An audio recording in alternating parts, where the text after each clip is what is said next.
피고인은 이미 사망한 피해자를 뒤집은 다음에 자기 성기에 침을 바르고 이미 죽은 피해자를 강간합니다. 미리 준비했던 공업용 커터칼을 이용해서 피해자의 살들을 분리합니다. 무려 16시간 동안.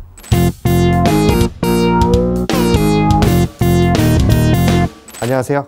법으로의 이세준입니다. 오늘은 여러분들에게 과거에 있었던 아주 잔혹한 살인사건에 대한 이야기를 나누면서 그 살인사건의 범죄자가 어떠한 주장으로 자기의 죄를 씻어내려고 했는지, 그리고 그러한 시도들이 판사와 검사에 의해서 어떻게 무산되었는지 이야기를 나눠보려고 합니다. 오늘의 사건은 용인 10대 엽기 살인사건으로도 잘 알려져 있습니다.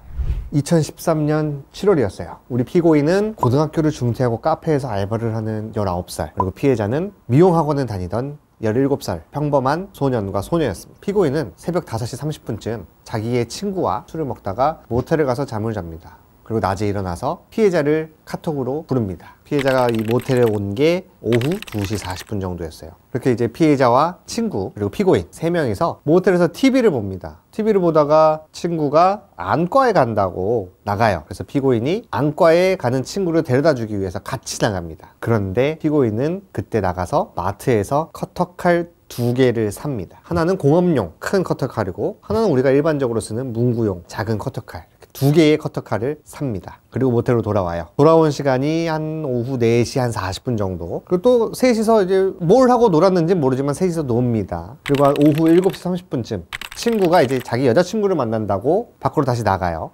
그런데 친구가 나가자마자 우리 피고인이 돌변해요. 커터칼을 들고 17살 피해자를 협박을 합니다. 일어나, 반항하지 마. 반항하면 죽여버린다. 샤워를 해라. 공업용 커터칼을 들이밀고 이렇게 협박을 하니까 피해자가 겁을 먹고 덜덜덜 떨면서 샤워를 하러 가요. 7시 40분쯤 여자친구를 만나러 나갔다고 한 친구가 갑자기 돌아옵니다. 핸드폰을 놓고 갔대요. 이 사이 시간이 한 20분 정도밖에 되지 않아요. 그 사이에 피해자는 기회가 왔죠. 7시 46분쯤 피해자가 얼른 누군가한테 카톡을 합니다. 그게 피해자의 마지막 카톡이었어요.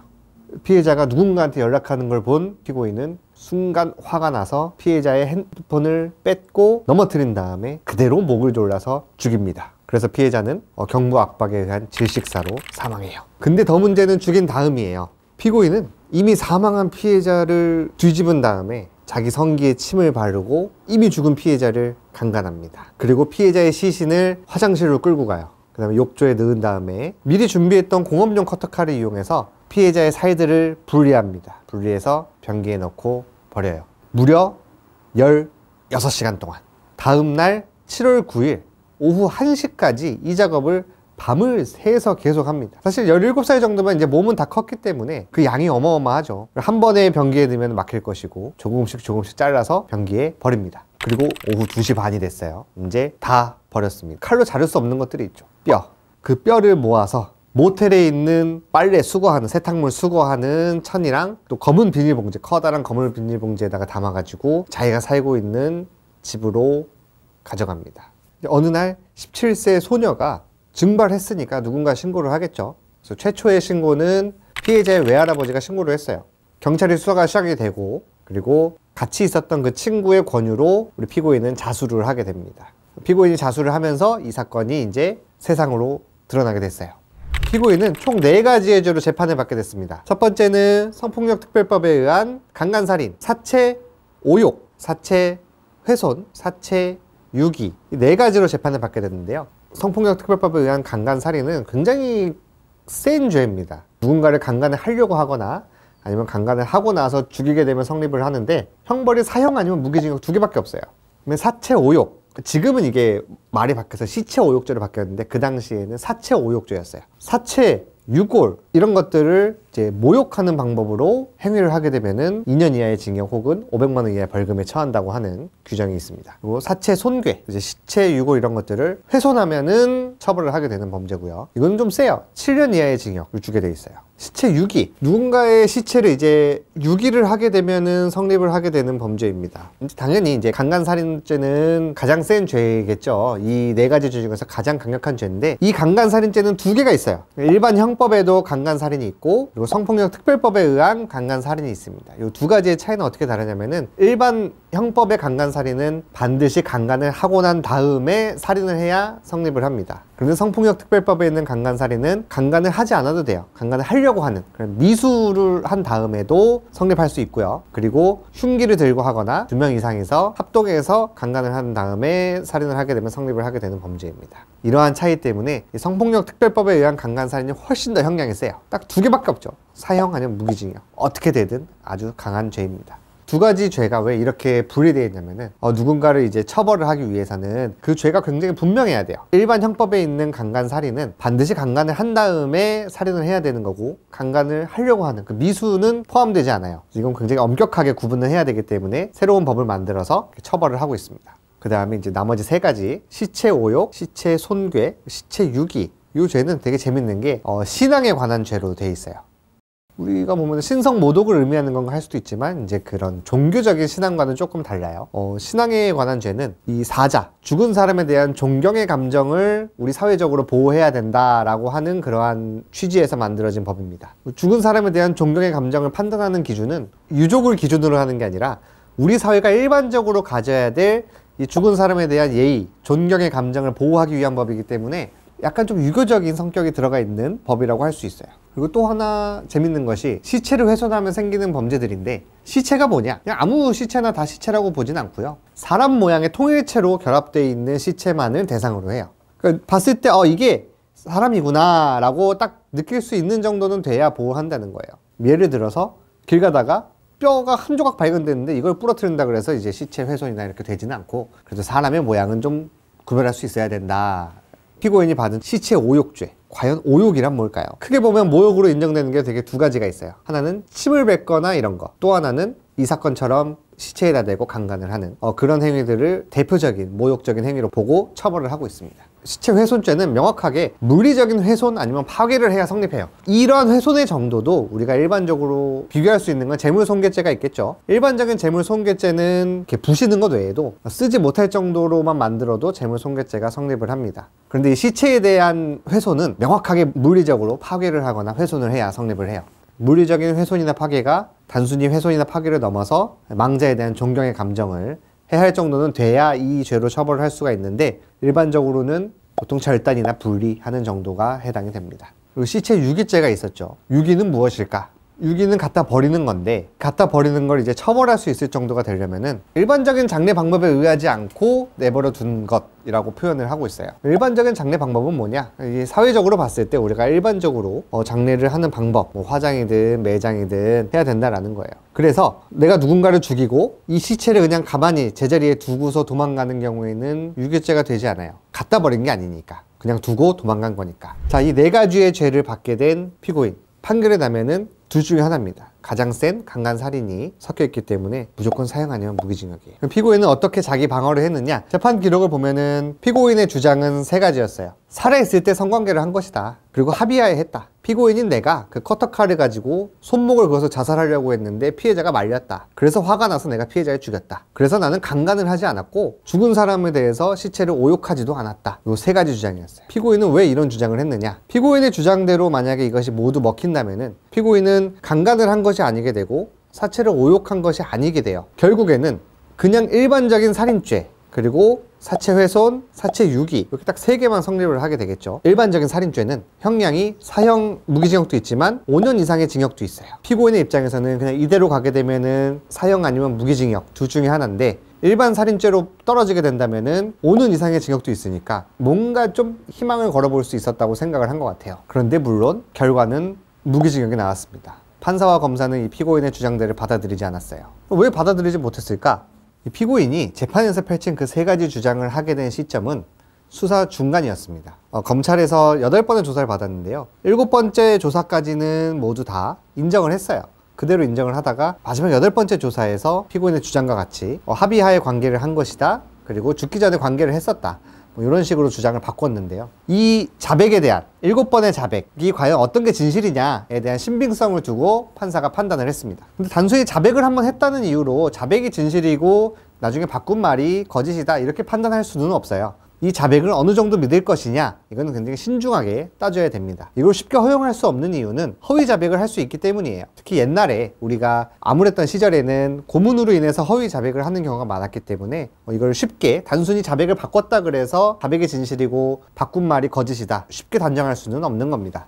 이런 피고인의 진술이 번복되는 것에서 어떤 진술을 믿어줄 것이냐에 대해서는 1심과 2심이 결론은 같았지만 그 이유가 달랐습니다. 1심 판사들은 피고인이 이 진술을 바꾼 시점, 그 사이에 있었던 일에 집중을 했어요. 7번째 조사와 8번째 조사 사이에 피고인은 자기 가족들을 만났습니다. 자기 가족한테 보여지기에 내가 시체에 대고 행동을 한 것이 창피하기 때문에 바꾼 것이 아니냐, 그래서 과거 자백했던 것을 더 믿을 수 있다 라고 판단을 한 반면 2심에서는 굉장히 법적으로 판단을 했습니다. 경찰에서 한 진술은 어떻게든 번복할 수 있게끔 법으로 규정이 돼 있어요. 자기가 이걸 내가 그때 거짓말한 거다라고 말 한마디만 하면은 법정에서는 그것을 증거로 인정할 수가 없습니다. 그렇게 법이 돼 있었어요. 2심 판사들은 피고인이 경찰에서 진술한 내용들은 이 법으로 따져보면은 법정에서 내가 이걸 거짓말한 거다라고 말 한마디 했기 때문에 증거로 쓸 수 없다, 그래서 법대로 그냥 날려야 된다 라고 바로 인정을 해주었습니다. 그리고 1심에서는 거짓말 탐지기 결과에 대해서 굉장히 신빙성을 주었습니다. 거짓말 탐지기를 했을 때 피고인이 자백했을 때가 진실이 나왔고 그 후에 진술을 번복했을 때는 거짓 반응이 나왔다는 것을 이유로 들고 피고인의 자백이 더 신빙성이 있다고 판단을 했어요. 그런데 항소심에서는 완전히 판단이 뒤집혔습니다. 거짓말 탐지기는 쉽게 믿을 수 없다. 거짓말 탐지기가 증거로 인정되기 위해서는 거짓말을 하면은 정확하게 몸의 반응이 와야 되고, 그러한 몸의 반응이 정확하게 어떤 결과로 나오고 그 결과를 또 정확하게 판독할 수 있는 보장이 있어야 된다. 거짓말 탐지기는 95% 정도밖에 정확하지 않습니다. 5%에 빠져나가는 사람들이 있다는 얘기예요. 그래서 이 훈련을 받은 사람, 군사 훈련을 받거나 아니면 거짓말 탐지기 훈련을 전문적으로 받은 사람들은 거짓말 탐지기를 다 피해갈 수 있습니다. 그리고 사람마다 내가 거짓말을 했을 때 나오는 반응들은 다 다를 수밖에 없어요. 그것이 일정하지 않기 때문에 항소심에서는 이것을 증거로 인정할 수 없다라고 하였습니다. 지금까지도 이 거짓말 탐지기는 완벽하진 않기 때문에 완벽하지 않은 거를 근거로 해서 이 사람을 처벌할 수 없다 라는 법리는 유효합니다. 아직도 거짓말 탐지기는 단순한 참고 자료일 뿐 절대로 증거가 될 수는 없습니다. 그리고 그 모텔에 같이 있던 친구의 증언이 결정적으로 작용했습니다. 이거는 1심과 2심이 모두 동일하게 판단을 했는데요. 그 친구의 증언을 봤을 때 휴대폰을 찾으러 잠깐 모텔에 돌아왔을 때 문 틈으로 피해자가 보였는데 굉장히 절박해 보이고 무서운 표정이었다라고 진술을 했어요. 그 진술에 대해서 1심과 2심 모두 아직 나이 어린 피해자가 문을 열고 샤워하는 정도라면은 이 무서워했다는 진술에 굉장히 신빙성이 있다, 그래서 협박이 있었을 것이다 라고 판단을 했습니다. 이건 굉장히 중요한 부분이었어요. 피고인은 합의하에 관계를 했다고 주장했기 때문에 합의하에 관계를 했으면은 그 무서워하는 표정이 나올 수가 없다는 것입니다. 그래서 피고인의 주장은 거짓말이 된다라는 논리였고요. 그리고 피고인과 친구 그리고 또 다른 주변 사람들의 증언이 일치했던 것은 피고인과 피해자가 그렇게 친하지는 않은 사이였다는 거예요. 1심과 2심 모두 그렇게 친하지 않은 사이에서 합의하에 성관계를 한다는 것은 쉽게 믿음이 가지 않는다. 물론 요즘 세상에는 그런 경우도 많이 있지만 이거는 2013년도에 있었던 일이고, 그리고 다른 증거들을 모두 모아봤을 때 둘이 합의하에 관계한 거를 보이지 않는다는 이유를 찾은 것 같아요. 그리고 피고인은 자기가 자살을 하기 위해서 커터칼을 구입했다고 했는데 그렇다면 왜 커터칼을 2개나 구입했지? 이런 부분에 대해서는 설명이 명확하지 않았어요. 그래서 너가 자살을 하려고 했다면 왜 커터칼을 2개나 구입했느냐 라는 점에 대해서 굉장히 의문을 품고 피고인의 말을 믿어주지 않았습니다.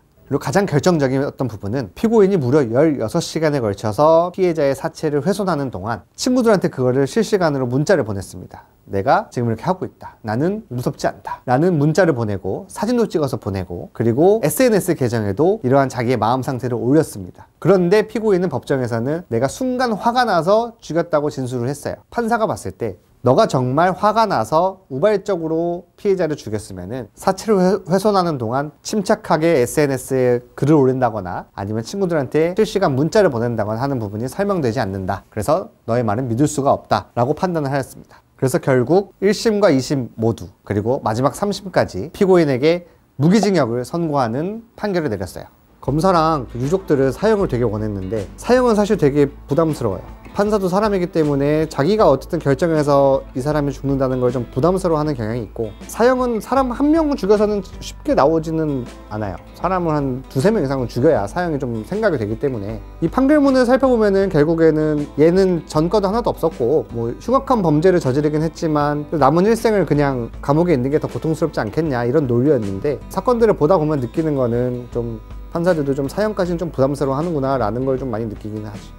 오늘 나눈 이야기는 2013년에 일어난 용인 10대 엽기 살인 사건에 대해서 이야기 나눴는데요. 사건이 어떻게 진행이 됐고 판결이 어떻게 진행이 됐고 또 피고인은 어떤 주장을 했으며 그 주장들이 어떻게 배척되었는지에 대해서 좀 얘기를 나눠봤습니다. 오늘 준비한 얘기는 여기까지고요. 시청해주셔서 감사합니다.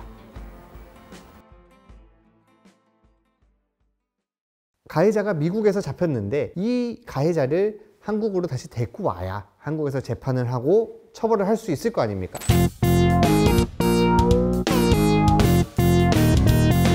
안녕하세요, 버브로입니다. 오늘 이야기할 사건은 굉장히 유명한 사건이죠. 이태원 살인 사건입니다. 이야기가 워낙 유명해서 뉴스에도 많이 나오고 영화로도 만들어졌던 사건이에요. 그만큼 오랫동안 사람들이 입에 오르내리면서 국민의 대다수가 알고 있는 유명한 사건이 되어버렸습니다. 사건이 일어난 날은 1997년 4월 3일입니다. 두 명의 미국 청소년이 17살, 18살이었습니다. 이태원에 있는 햄버거 가게에서 친구들과 햄버거를 먹고 있었어요. 이야기를 나누다가 청소년들이 하는 그런 허세가 있었나 봅니다. 그래서 너 칼로 사람 찌를 수 있어? 왜 못해? 내가 할 수 있지. 뭐 이런 이야기를 나누다가 이걸 정말 실제로 사람을 칼로 찔러버린 사건이에요. 두 명의 가해자 중에 한 명이 갑자기 일어나더니 내가 화장실로 따라와. 내가 재밌는 거 보여줄게. 화장실로 들어갑니다. 화장실에서 소변을 보고 있는 피해자의 뒤를 격을 해서 칼로 무차별적으로 찔러서 살인을 하였습니다. 당연히 잡히게 되었고요. 두 명이 모두 잡혔는데 먼저 덩치가 컸던 처음에 가해자로 지목됐던 친구는 최종 판결은 무죄가 나왔어요. 이 친구를 살인자로 볼 증거가 부족하다. 그래서 검찰은 보강 수사를 거쳐서 더 키가 작고 왜소했던 17살 청소년을 가해자로 지목한 다음에 재판을 넘기려고 했습니다. 그런데 이미 그 청년은 미국으로 도망간 뒤였어요.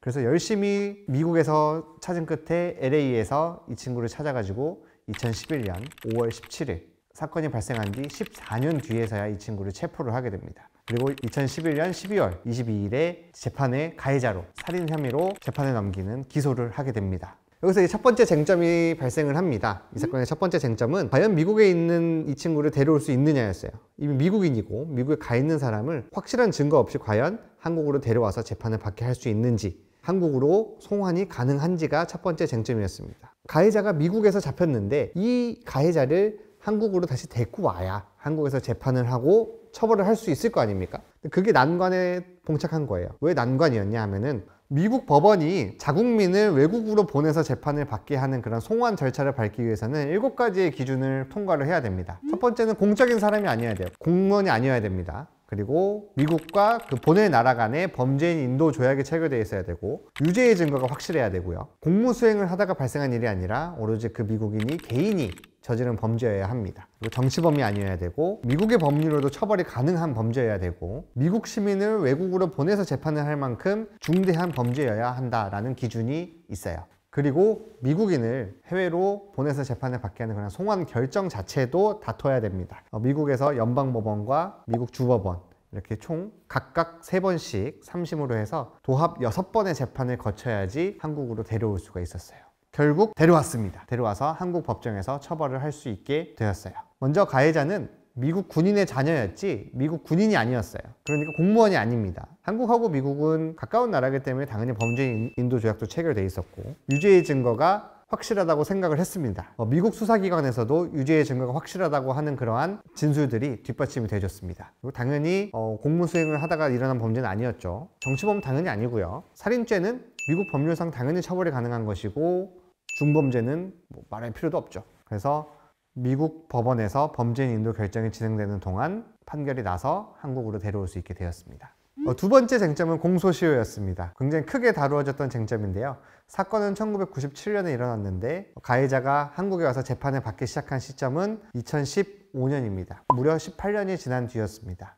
이 당시에 살인사건의 공소시효는 15년이었어요. 그래서 15년이 지난 거 아니냐라는 문제가 크게 다루어졌습니다. 가해자는 먼저 한국에서 흉기소지죄라는 죄로 처벌을 받았었어요. 폭력행위 등 처벌에 관한 법률에 따라서 아무런 정당한 이유 없이 그런 칼이나 이런 거 흉기를 들고 다니는 것만으로도 처벌을 할 수 있는 범죄가 있는데 1997년 이 사건이 있었던 날에 그런 흉기를 가지고 다녔다라는 이유로 처벌을 받았었어요. 그때는 가해자로 지목되지 않았었거든요. 같이 있던 친구가 가해자로 지목이 돼서 재판을 받는 도중에 유족이 또 고소를 합니다. 이 사람이 그럼 무죄라면은 얘가 살인범 아니냐. 둘 중에 한 명이 살인범인데 고소를 했는데 이게 정말 어이없이 출국 금지가 풀립니다. 원래 출국 금지는 기간을 정해놓고 해야 돼요. 그거를 이제 검사가 필요에 따라서 이제 지속적으로 연장을 하면서 해야 되는데 99년 8월 23일까지 이 가해자에 대한 출국 금지가 있었습니다. 그런데 요 사이에 연장을 못한 거예요, 검사가. 8월 26일 날 출국 금지 연장을 합니다. 그리고 이 가해자는 8월 24일에 미국으로 출국을 해버렸어요, 바로. 그래서 아까 말했듯이 미국에서 체포가 돼서 오게 되는 과정이었습니다. 가해자가 했던 주장은 나는 한국에 2015년 9월 22일에 왔다. 이때를 기준으로 공소시효를 계산을 해야 된다. 그런데 우리 법에는 형사소송법 253조 제2항을 보면은 범죄를 저지르고 도주 목적으로 외국에 있는 동안은 공소시효가 진행하지 않습니다. 그래서 가해자는 이러한 주장을 했던 거예요. 나는 도망가려고 한 게 아니다. 옛날에 처벌을 받았었고 외국으로 도망간 것이 아니기 때문에 공소시효는 그대로 진행이 돼야 되고 내가 잡혀서 한국으로 들어온 2015년을 기준으로 공소시효를 계산해서 이 사건은 처벌받을 수 없다라고 주장을 했어요.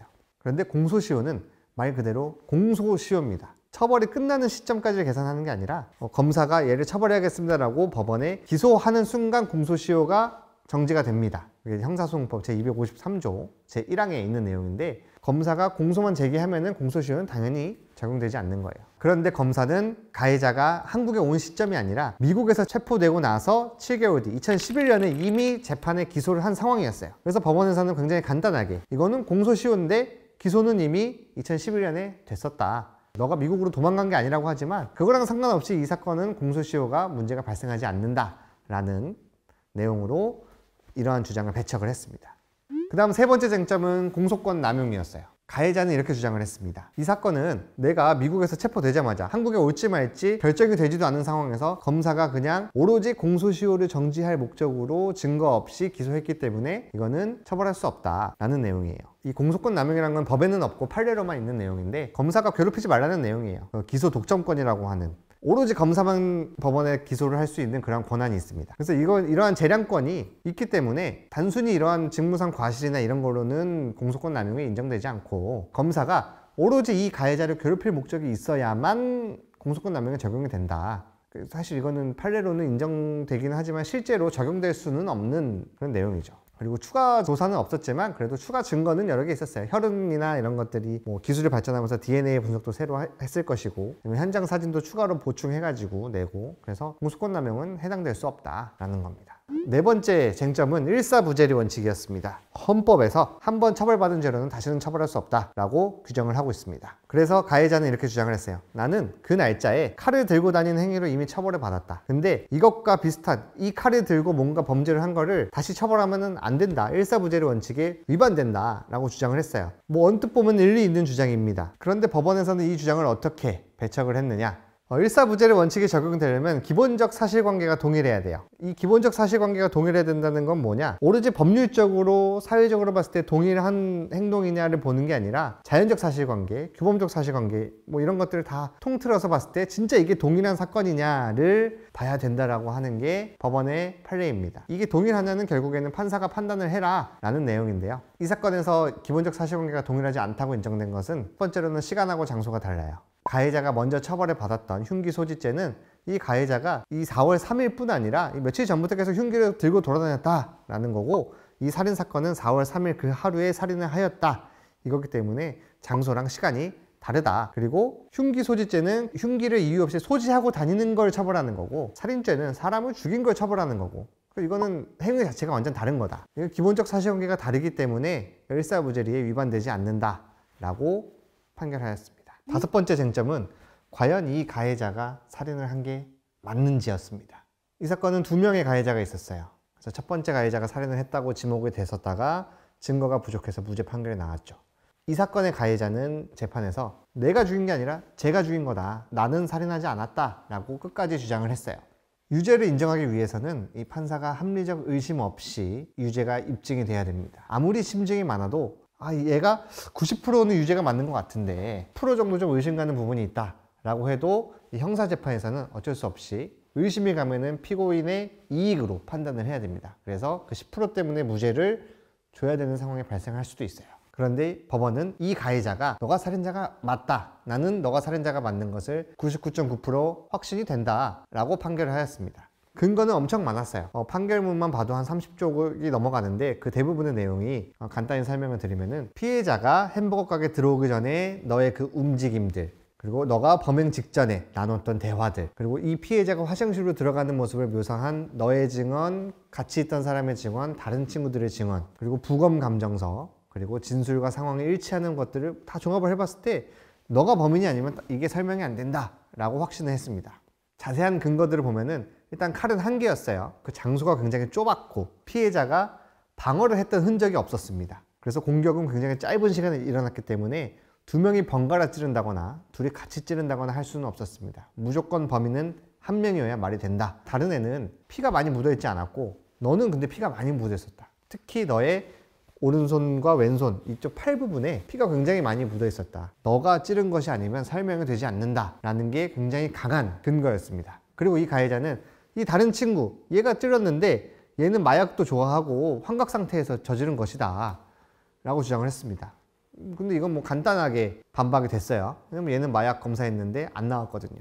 가해자의 마지막 주장은 거짓말 탐지기 결과였습니다. 나랑 같이 있던 이 친구 모두 거짓말 탐지기를 했는데 둘 다 안 찔렀다 그랬어요. 근데 나는 진실이 나왔고 얘는 거짓이 나왔다 라고 주장을 했습니다. 지난 시간에도 말을 했듯이 거짓말 탐지기 결과는 그 신빙성이 높지 않습니다. 그래서 이 거짓말 탐지기 결과는 그냥 단순한 정황 증거일 뿐 절대로 강력한 증거가 될 수 없어요.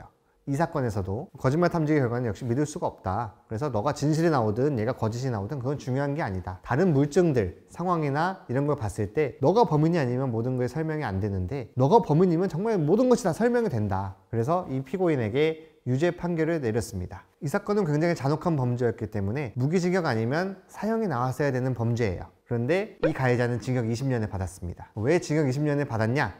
이 사건이 일어났던 1997년 4월 5일 이 당시 가해자는 17살이었어요. 근데 우리나라 법은 만 18세 미만의 미성년자에게는 절대로 무기징역을 선고할 수가 없게 되어 있습니다. 미성년자는 이 강력범죄 등 처벌에 관한 법률 거기에 명확하게 기재되어 있는데 20년은 상한선으로 딱 기재를 하고 있습니다. 그래서 이 당시에 가해자가 만 17세 미성년자였기 때문에 어쩔 수 없이 이 가해자는 할 수 있는 최고의 형벌 20년을 선고받게 되었습니다. 이런 의문이 생길 수도 있어요. 이 재판을 받을 때 이 가해자는 30살이 넘은 애였는데 왜 무기징역이나 사형을 안 주고 미성년자로 봐가지고 20년밖에 선고를 못하지? 라는 의문을 가질 수는 있어요. 그런데 이 현대 문명 국가에서 이 처벌을 하는 법률, 형법은 무조건 범행이 일어난 그 시점을 기준으로 해서 시간을 정지시켜 놓고 법들을 정지시켜 놓고 그 당시에 있었던 법들만 적용을 합니다. 이게 법률 용어로는 이제 형벌 불소급 원칙이라고 하는데 헌법에 규정되어 있어요. 사건이 일어난 이후에 뭔가 처벌 규정을 만들어서 강하게 처벌을 한다 라고 하면은 절대적으로 적용이 되지 않습니다. 헌법에서 강력하게 규정을 하고 있어요. 그러나 예외적으로 가해자한테 유리하게 바뀌는 거는 적용할 수 있어요. 범죄를 저지를 당시에는 10년을 받을 범죄였는데 나중에 법이 바뀌어서 징역 5년밖에 안 받는다? 그러면 5년으로 적용이 됩니다. 그래서 이 가해자는 징역 20년을 선고를 받고 지금 우리나라 감옥에서 지내고 있습니다. 오늘은 이태원 살인사건에 대해서 알아보았습니다. 이태원 살인사건의 가해자가 어떻게 잡혀왔고 어떻게 방어를 했고 그러한 시도들이 우리나라 검찰과 법원에 의해서 어떻게 막아지고 처벌을 할 수 있게 되었는지에 대해서 알아보았습니다. 감사합니다. 체포하고 나서 유전자 검사를 해보니까 13년 전 2004년에 있었던 사건의 DNA와 일치하게 되는 거예요.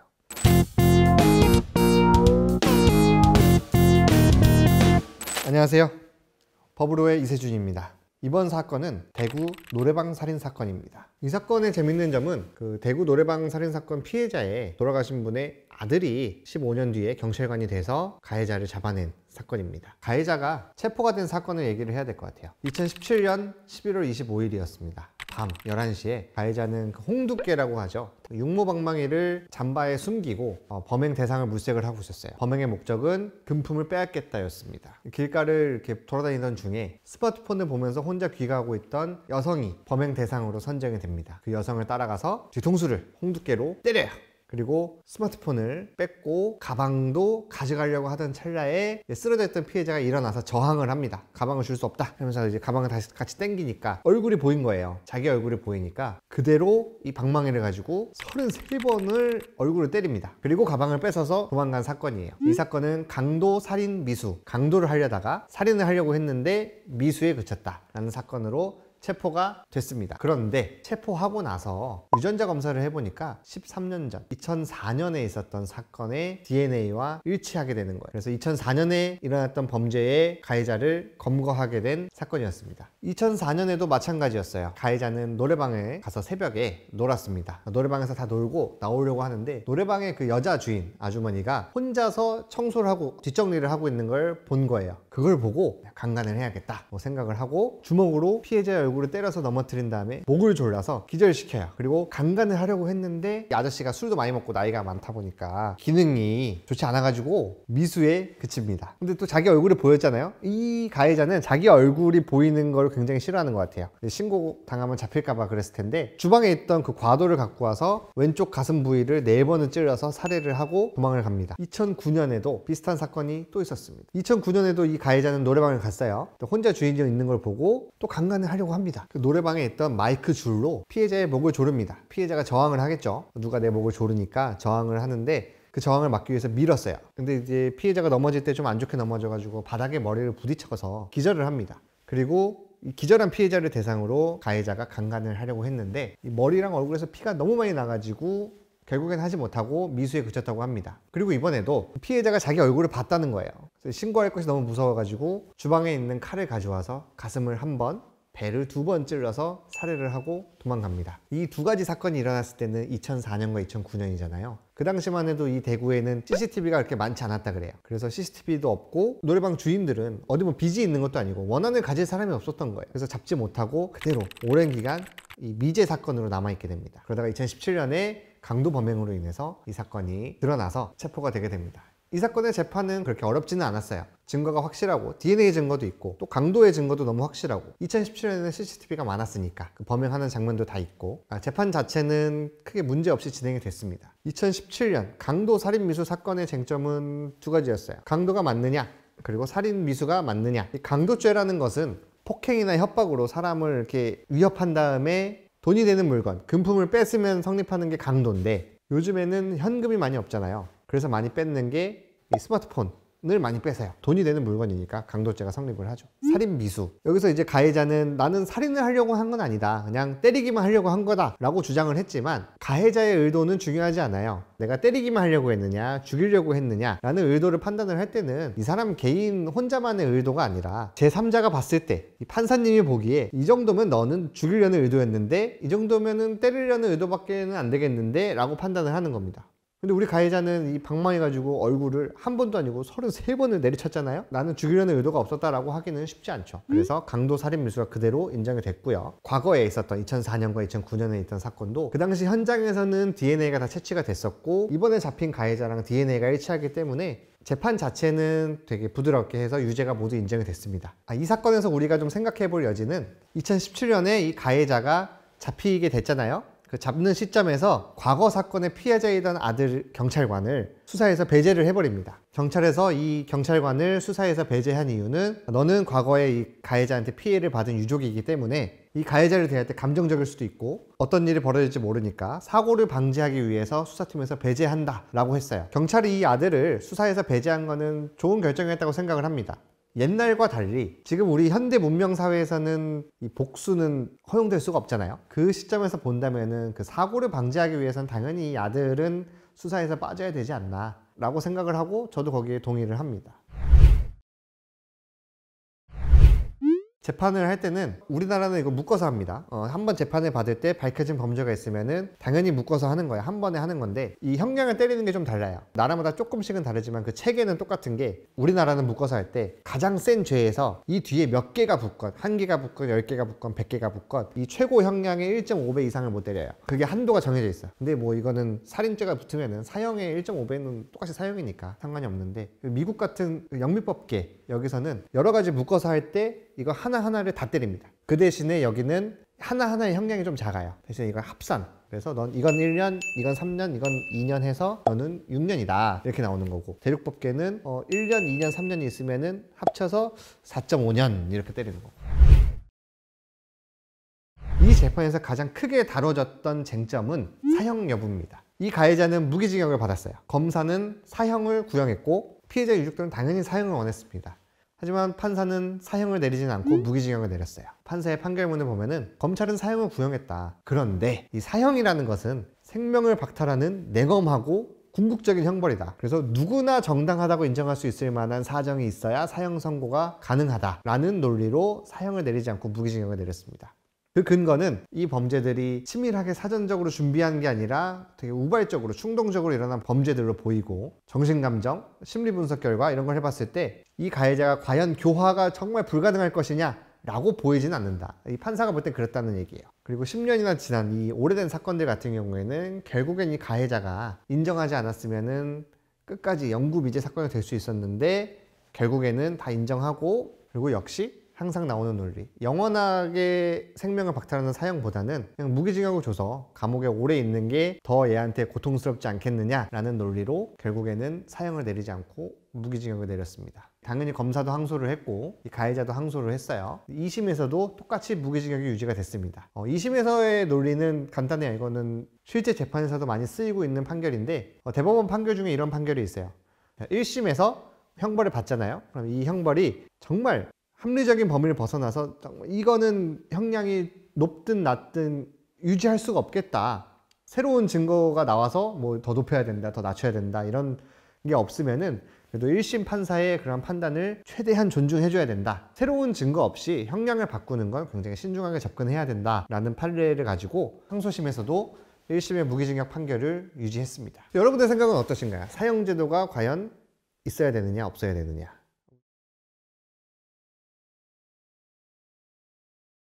오랜 시간 갇혀있는 게 더 고통스러워서 형벌이 더 센 것인가? 아니면 죽는 것이 더 고통스럽기 때문에 형벌이 더 센 것인가?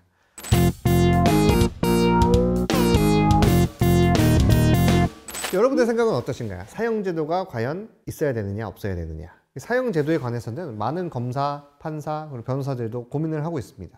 사형제도 폐지 문제는 되게 오래된 논제죠. 지금 우리나라는 뭐 실질적 사형 폐지국이라고 불리고 있죠. 30년 넘게 사형을 진행하지 않았습니다. 사형 선고는 가끔씩 나고 있고 과거에 사형 선고를 받았던 사형수들도 다 그대로 있습니다. 하지만 실제로 사형을 집행하진 않고 있어요. 근데 과연 사형이 폐지가 됐을까요? 아직 우리나라는 사형이 남아는 있어요.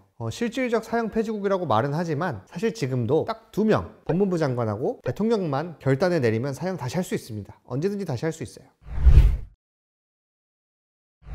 우리나라 법에서 사형을 규정한 범죄는 몇 가지가 되지 않습니다. 그만큼 사형은 정말 심각하고 중대한 범죄에만 적용이 됩니다. 대표적으로 살인에 기반한 존속살인죄, 강도살인죄, 강간살인죄 여러 가지가 있고요. 그리고 살인죄 외에는 방화치사죄, 건물에 불을 질러가지고 사람이 죽은 경우에도 사형에 선고될 수 있어요. 방화는 굉장히 센 범죄인데 이 불이란 것은 옮겨 붙을 수도 있고 그 피해가 어마어마하게 커질 수도 있기 때문에 굉장히 강하게 규정을 해놨습니다. 그 외에는 폭발물 사용죄, 당연히 위험한 범죄죠. 폭탄을 설치해서 사람이 해하면은 엄청난 피해가 발생할 수 있으니까 사형이 규정돼 있고요. 그리고 내란죄, 외환죄, 여적죄, 그리고 간첩죄, 다 우리나라의 존립 자체를, 안보를 위태롭게 하는 범죄들에도 사형이 규정되어 있습니다. 이런 정도 범죄에만 사형이 규정되어 있는데 실질적으로 사형을 받을 수 있을 만한 범죄는 살인죄를 기반으로 한 범죄들이랑 방화치사죄 정도가 가장 많은 케이스겠죠. 지금 있는 사형수들도 전부 다 이 죄들로 사형을 받은 범죄자들이고요.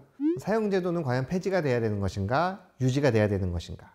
몇 가지 쟁점이 있을 수 있어요. 사형이란 것은 우리 판결문에도 나왔듯이 냉엄하고 궁극적인 형벌, 이 사람의 목숨을 없애버리는 형벌이기 때문에 이 생명이라는 것이 과연 절대적인 권리인가? 생명이라는 것은 과연 훼손할 수 없는 것인가? 라는 논점이 하나가 있습니다. 사형을 폐지하자고 하는 쪽에서는 우리나라 헌법 제37조에 근거하고 있어요. 법률로서 필요한 경우에는 기본권을 제한할 수 있지만 그 어떠한 경우에도 그 기본권의 본질은 침해하지 못한다 라고 규정되어 있어요. 그래서 사형을 폐지하고자 하는 사람들의 주장은 이 생명이라는 것은 본질이다. 그래서 이 본질을 침해할 수 없기 때문에 사형을 법으로 만들 수 없다 라고 주장을 하고 있고요. 사형을 유지하고자 하는 쪽에서는 똑같이 헌법 110조를 근거로 하고 있습니다. 헌법 110조는 사형을 유지해야 된다 이런 조항은 아닌데 군사법원에 대한 규정이에요. 헌법 제110조 제4항. 원래 우리나라는 3심제잖아요. 1심, 2심, 3심을 하게 돼 있는데 이 전시에는 군사법원으로 운영이 돼가지고 대부분의 죄들을 단 1심으로 끝낼 수 있게 규정하고 있습니다. 전시에는 어쨌든 바쁘니까 더 급한 것들이 많으니까 3심까지 못 간다 이거예요. 그래서 한 번에 끝내야 된다 재판을. 그런데 단 사형은 예외다. 사형은 무조건 3심까지 가야 돼. 사람의 생명을 박탈하는 거기 때문에 아무리 전시여도 신중하게 3심까지 가서 결정을 해야 된다라고 규정을 하고 있어요. 그래서 사형을 유지하고자 하는 입장에서는 헌법에서도 이 사형이 있음을 전제로 하고 있다. 그래서 사형을 유지하는 것이 헌법에 위반되지 않는다라고 주장을 하고 있습니다. 두 번째 쟁점, 사형이라는 형벌이 과연 가해자에게 편한 길인지 고통스러운 길인지에 대한 논점이 있습니다. 사형을 폐지하고자 하는 쪽에서는 흉악 범죄자에게 죽음을 주는 것은 오히려 편한 길을 주는 것이다. 오랫동안 감옥에 있어서 종신형이든 무기징역이든 감옥에 있음으로써 그 시간 동안 고통을 받아야 된다라고 주장을 하고 있고요. 사형을 유지하자라고 주장하는 쪽에서는 이 죽음이란 것은 누구나 제일 두려워하는 거기 때문에 생명체라면 가장 두려워하고 피하고 싶어하는 것이기 때문에 이 죽음이 가장 고통스러운 거다. 그래서 사형을 해야 된다라고 주장을 하고 있습니다. 이 지점도 생각들이 많이 갈리는 것 같아요. 오랜 시간 갇혀있는 게 더 고통스러워서 형벌이 더 센 것인가? 아니면 죽는 것이 더 고통스럽기 때문에 형벌이 더 센 것인가?